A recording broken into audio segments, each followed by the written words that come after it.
Hello and welcome back. So in this video we are discussing chapter 14th of the novel Karvalo written by KP पूर्णचंद्र तेजस्वी। तो इस video में हम देखते हैं कि चैप्टर के शुरुआत में ही वेडिंग प्रिपरेशंस काफ़ी ज़ोरों से हो रही है क्योंकि पिछले चैप्टर में हमने देखा कि नरेटर और प्रभाकर एट द एंड वो कन्विंस करते हैं नॉर्वे रामैया को कि आप इस शादी के लिए हाँ कर दीजिए। So at the end when he hears about the salary of करवालो वो शादी के लिए मान जाते हैं। और इस चैप्टर की शुरुआत में हम देखते हैं कि सभी लोग सभी फ्रेंड्स ऑफ मंदना वो उसकी शादी की प्रिपरेशंस में जुटे हुए हैं।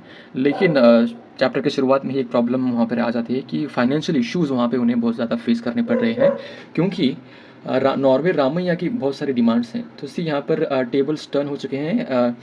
यूजुअली हम देखते हैं कि लड़के की साइड से काफ़ी सारी डिमांड्स होती है शादी में, लेकिन इस शादी में नॉर्वे रामैया की काफ़ी डिमांड्स हैं। वो कहते हैं कि हमें 4 सॉवरेन थाली डिमांड हमारी पूरी करनी होगी, यानी हमारे सभी गेस्ट को आपको पंच पकवान देने होंगे और उनको गिफ्ट्स भी देने होंगे। तो इन सभी डिमांड से काफ़ी परेशान है यहाँ पर मंदना, और लक्ष्मणा एक्चुअली पैसे की खोज में है।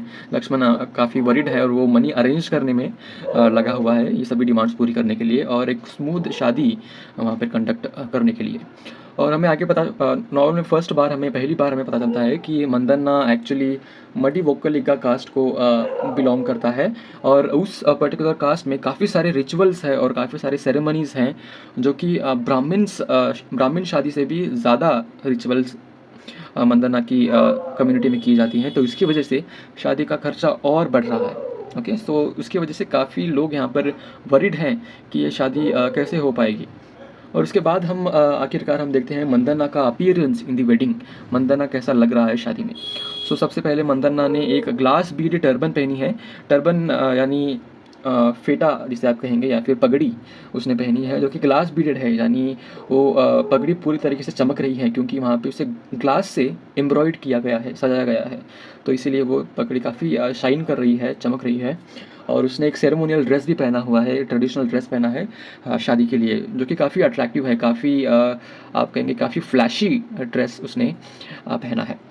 और जब वो मंदना को देखते हैं और जो लोग मंदना की शादी अटेंड करने के लिए आए हैं उन सभी लोगों को जब विलेजर्स ऑब्जर्व करते हैं तो उनका एक तरीके से स्केप्टिसिज्म हमें देखने को मिलता है क्योंकि विलेजर्स कहते हैं कि मंदना जैसे इडियट की शादी में इतने सारे एजुकेटेड लोग कहाँ से आ गए। वो कहते हैं कि all this educated man why they have come to Mandanna's wedding.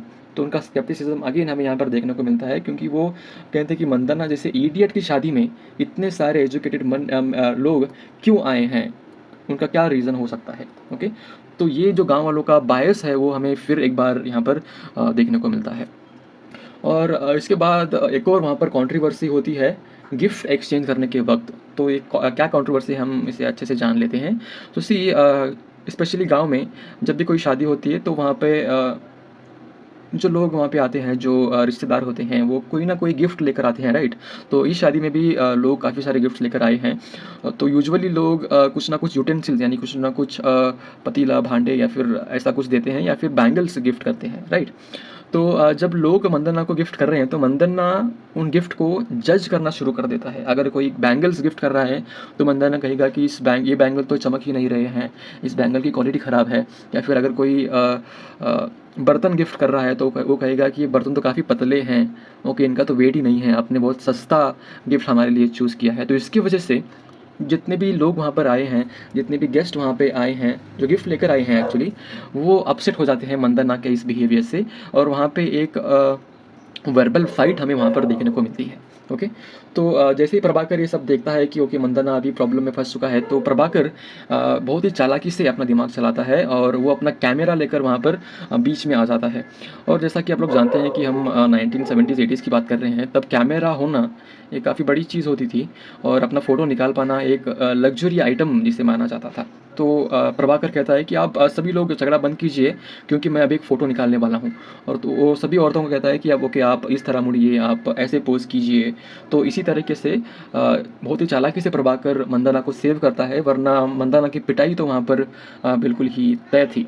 Okay, तो उसके दोस्त ने यहाँ पर उसे काफ़ी चालाकी से रेस्क्यू किया with using his photography skills of course.